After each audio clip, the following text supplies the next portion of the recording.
Olá, amantes da ornitologia! Direto do CBO 2022, sejam bem-vindos ao canal FOB.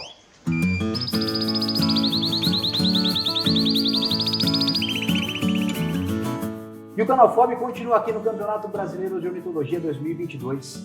E eu tenho um prazer imenso de receber o Carlos Ramoa aqui com a gente, que veio para abrilhantar o nosso campeonato. Ele é presidente da Confederação Ornitológica Mundial e veio para cá para também dar uma olhadinha nas nossas aves, no nosso campeonato. Carlos, obrigado pela sua presença, a gente se sente lisonjeado por você estar aqui no Brasil com a gente. Obrigado nós pelo convite, por estarmos aqui e compartilhar com vocês esta maravilha que é o Campeonato Brasileiro. Primeira pergunta que eu te faço, Carlos. O Brasil tem a Escola de Ornitologia Brasileira, ela é mais jovem do que a Escola de Ornitologia Europeia. A gente sempre se espelha muito aí na Escola Italiana de Ornitologia, Escola Portuguesa de Ornitologia. Como é que é para você chegar aqui, ver o campeonato, ter acesso aos criadores? Como que a Europa enxerga a ornitologia do Brasil? Na verdade, o Brasil, aliás como Portugal e vários outros países do mundo, é fundador da Confederação Ornitológica Mundial. Portanto, que foi fundada no ano de 1957. E, portanto, não se pode dizer que a ornitologia no Brasil e, no geral, na América do Sul, seja muito mais recente do que na Europa. Na verdade, hoje em dia, as comunicações são muito mais fáceis, quer a nível de pessoas, quer a nível do transporte de animais.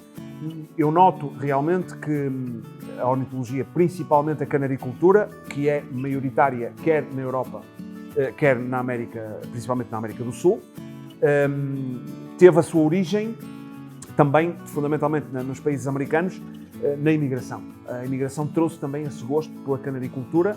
O canário é ainda hoje a ave mais criada, mais exposta, onde há uma maior competição, tanto na América como na Europa. Na Europa houve uma grande evolução na parte internacional, com o surgimento da União Europeia, portanto, o não haver fronteiras entre os países, entre os 27 países da Europa, facilitou muito esse intercâmbio de ideias, essa evolução. Isso trouxe também um maior apoio de patrocinadores, isso trouxe também, portanto, um acompanhamento da parte competitiva com a parte apelativa das viagens, do turismo, etc. E, portanto, os campeonatos desenvolveram-se mais.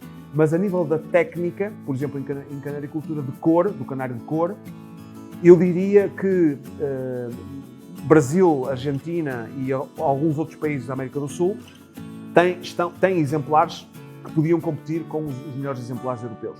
Talvez não seja essa a realidade noutras secções, ainda estarão no continente americano um pouco atrás, mas em termos de organização, se bem que se façam as coisas de forma ligeiramente diferente, até por questões climáticas, até por questões de dimensão, o Campeonato Brasileiro é um exemplo de bem fazer, mesmo a nível da organização.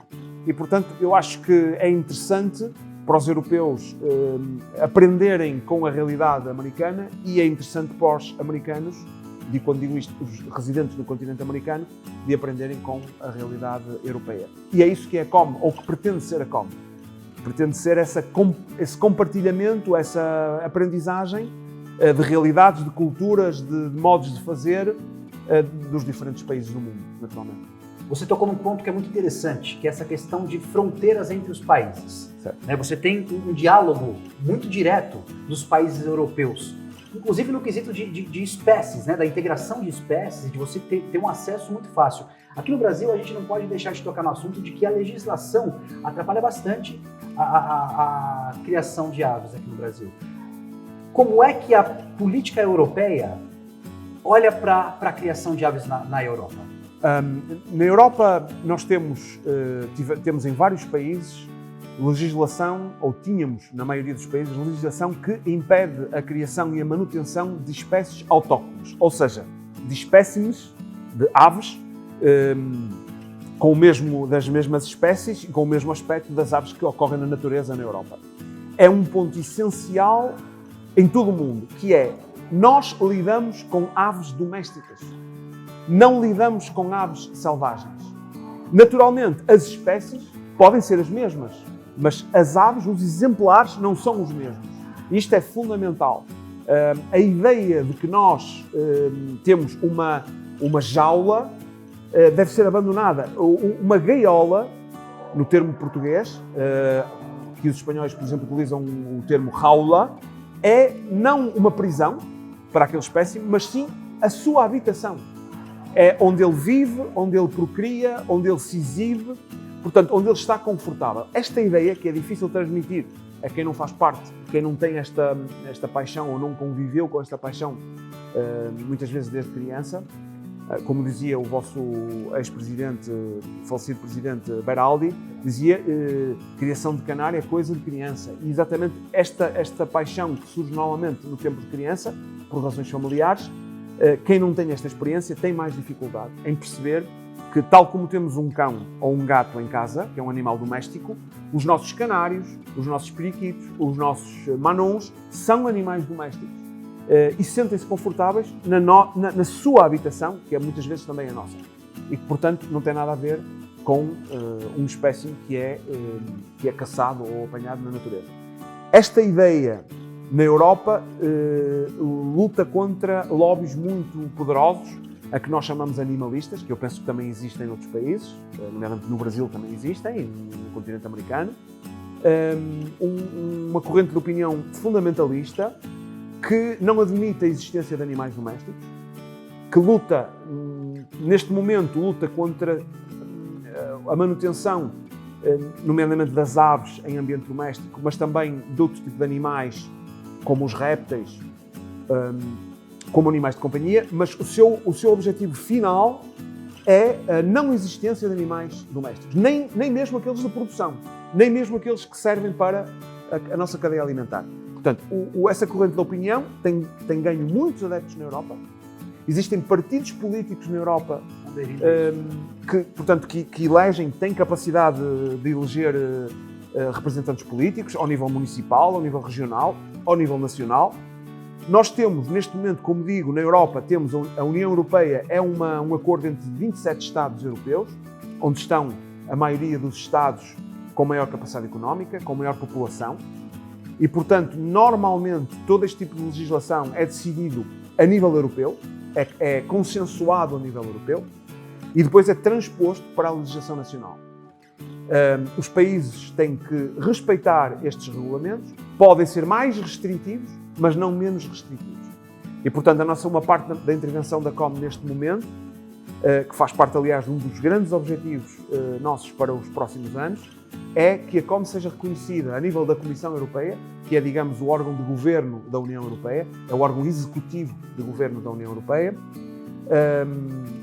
que nos aceite como membros de um comitê de aconselhamento sobre tudo o que diz respeito às leis sobre a saúde animal, o transporte de exemplares entre países, a acreditação e a certificação dos transportes entre países. E, portanto, nós já temos neste momento consagrado na Lei Europeia de Saúde Animal que existem exposições de aves, domésticas de caráter competitivo e de que forma é que esses animais podem ser transportados. Neste momento existe, na maior parte dos países europeus, um processo de registro dos criadores. Ou seja, os Estados querem saber onde estão os criadores e que espécies e número de espécimes estão a criar. Em alguns países, os criadores têm resistido a este tipo esta formalidade. Os nossos criadores, e penso que se passa o mesmo nos países americanos, resistem muito à formalidade das coisas, a preencher um impresso, um formulário. Mas temos que nos habituar, se queremos estar reconhecidos, se queremos ser acreditados, temos que também perceber que temos que ter mais seriedade e mais empenho nisso. E, nomeadamente, a nível das federações nacionais, eu, além de presidente da COM, nestes tempos, sou presidente de uma das federações portuguesas, são duas neste momento, e nós estamos precisamente a tentar servir de mediadores entre o Estado, entre o Governo e os nossos criadores, proporcionando aplicações informáticas que facilitam a vida dos criadores para fazerem esse próprio registro, que depois facilita a certificação quando se quer participar num campeonato mundial ou internacional. Portanto, são áreas em que as federações e a própria COM é chamada a intervir. Mesmo no Brasil, houve propostas de regulamentação que a FOB e bem procurou limitar e procurou assegurar os direitos dos criadores, e nós tivemos a oportunidade de contribuir também com a nossa explicação do que é o movimento ornitológico mundial, que neste momento conta com 54 países em todos os continentes. É uma realidade que pode não ser muito conhecida, mas que existe, é importante, até do ponto de vista cultural, do ponto de vista ambiental. Ainda a semana passada, falando com o responsável em Bruxelas, na Comissão Europeia, eu dei o exemplo de que em muitos países se pretende que as crianças tenham uma educação ambiental assegurada. Não há melhor maneira de imbuir um espírito de conservação ambiental, de respeito ambiental nas crianças, que, por exemplo, pô-las a alimentar um ninho de canários ou a perceber-se como um casal de canários cria as suas filhotes. Nunca mais aquela criança vai esquecer aquele momento e, a partir desse momento na sua vida, mesmo que não seja um criador, vai sempre respeitar quando vir uma ave, quando vir um ninho. Este tipo de educação ambiental é muito mais importante que 100 filmes, ou 100 vídeos, ou 100 livros que a criança leia, que é o que normalmente se faz nas escolas, através dos livros, através dos filmes, hoje em dia, que são importantes, mas não substituem o contacto das crianças com os animais. Eu tenho batido muito na tecla da questão preservacionista, a questão ecológica que você também cita, Carlos, né? E a questão educacional que isso pode trazer aí à tona uma nova geração de pessoas que enxergue a criação por um outro parâmetro. Nós aqui na FOB nós temos o canal FOB Filhote, né, onde nós incentivamos a criação, não só a criação de aves, a preservação ecológica, a criação de aves em todos os aspectos. Então a gente concorda muito com essa sua fala. E eu queria saber se a COM tem algum tipo de pensamento, algum tipo de ação com respeito às questões preservacionistas, a questão da preservação da fauna, a questão da preservação das espécies. Nós tivemos ao longo da nossa história, é preciso dizê-lo, nós tivemos pouco cuidado com essa área, e acho que todas as nossas instituições se preocuparam muito com a parte competitiva, com a parte administrativa e pouco com outros aspectos. Nós tivemos o nosso congresso último em Roma, no mês de maio, e constituímos agora mesmo um comitê ao qual chamamos COM Proteção, que precisamente vai contar com responsáveis de todos os continentes para tentar desenvolver esta área de proteção, de exemplo, de transmissão do respeito pelo ambiente em todos os países, contando naturalmente com a colaboração das federações a nível nacional. É importante que nos apresentemos com uma garantia, que é o nosso interesse, o nosso foco são as aves domésticas. Condenamos a caça e a depredação de qualquer ave que seja silvestre, que seja selvagem, exceto naturalmente nos casos em que são recolhidas por questões de acidentes ou por doença. Devemos criar a nível dos países, devemos criar ou ajudar a criar esses comitês que trabalham a nível local, quer a nível escolar, quer a nível de educação ambiental, produção de manuais, etc. Devemos fazer esse apoio e devemos contribuir também para a qualidade nas nossas atividades. Quer isso dizer, o bem-estar animal nos concursos, uns processos de transporte que protejam o mais possível as aves a transportar, um respeito pela alimentação correta a cada tipo de ave nos concursos, e isso fazer com que estas regras sejam absolutamente verificadas nas exposições que têm a chancela da COM, ou seja, uma exposição COM deve ser uma exposição que respeita os animais que entram nesse concurso. E esse é um dos nossos objetivos. Carlos, você é criador? Sou criador, sim. Desde os 7 anos de idade. O que você cria? Eu sou, de base, criador de periquito ondulado. Periquito ondulado? O chamado periquito australiano. Perfeito. Mais de forma e posição. Agora temos, como vocês sabem, o periquito de cor. De cor, esse ano está entrando nesse Exatamente. Que tem tido eu fui um dos que apoiei a entrada do periquito de cor. Está gostando muito. Né? Já no ano de 2009 foi aceito pela COM. Está a entrar agora nos concursos e exposições, mesmo em Inglaterra, que é o país, digamos, mais tradicional do periquito de forma e posição, não é? Que até se chamava o periquito standard em inglês. Mas eu estive agora em Inglaterra no mês de junho, no último fim de semana do mês de junho, e num dos mais tradicionais concursos em Inglaterra já havia bastantes periquitos de cor. Que legal. Portanto, ele também está a entrar.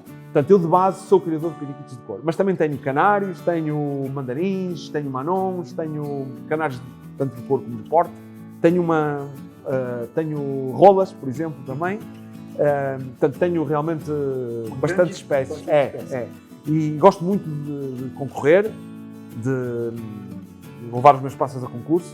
Uma das situações em que banalizo mais é, precisamente para a questão das viagens ou das responsabilidades que tenho, não me permite a qualidade que, digamos, em termos de competição, que poderia ter, porque o tempo não chega para tudo. Mas é sempre, para mim, continua a ser um gosto passar, por exemplo, um fim de semana em casa, limpando arraiolas, fazendo os casais, acompanhando a criação. Sim, esse é é a minha paixão desde 7 anos de idade. Tem muita diferença para criar na Europa e criar aqui no Brasil? É a mesma coisa? O que varia, Carlos? Eu penso que, eu tenho a ideia que, por exemplo, no Brasil, a média dos criadores tem um número de aves bastante maior. Ou seja, não tenho certeza científica do que estou a dizer, mas acho que no Brasil, por comparação, por exemplo, com um país como Portugal, que é um país muito pequenino em termos de população, tem 10 milhões, nós temos seguramente aí uns 6 mil criadores no total. Ora, o Brasil, eu ouço dizer que tem na FOB 8 mil, 9 mil criadores. São 320 milhões, portanto, em termos de percentagem, e depois em termos de número de pássaros, penso que os criadores no Brasil têm um maior número de casais, ou seja, criam em mais quantidade, na média. Em Portugal também há quem crie com 200 casais, sim, mas a maioria criará com, estou a falar, por exemplo, de canaricultores, criará com 20 casais no máximo. Nossa, a maioria? A maioria. Se realmente, sim, aqui no Brasil, uma média, acho que colocaria uns 70 casais. Exatamente. Isto, se formos para países do norte da Europa, por exemplo, na Bélgica, se calhar temos criadores também com 10, 15 casais. Focando na qualidade genética. Exatamente. E são criadores campeões, são criadores sim, de qualidade. Sim.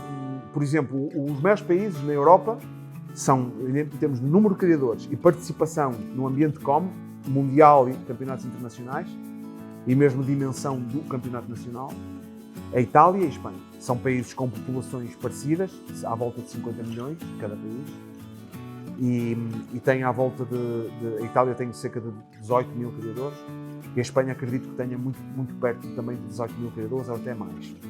Por exemplo, em termos de participação, a Espanha e a Itália, o criador, e mesmo Portugal, participa no Mundial, sim, para ganhar a medalha, mas também como um orgulho nacional de ser portador da bandeira, digamos assim. A Itália ainda encabeça essa lista? A Itália, sim. A nível de campeonato do mundo, a Itália e a Espanha, sim. Se o campeonato é em Itália, naturalmente há mais italianos. Se o campeonato é em Espanha, há mais espanhóis. Se o campeonato é em Portugal, naturalmente há mais espanhóis pela proximidade. Mas normalmente a Itália e a Espanha, se o campeonato for, por exemplo, na Holanda ou na Bélgica, o número de pássaros da Itália e da Espanha, neste momento, andarão mais ou menos o mesmo número de pássaros e criadores. Em termos de rácio, os belgas e holandeses conseguem digamos, um melhor aproveitamento da sua participação.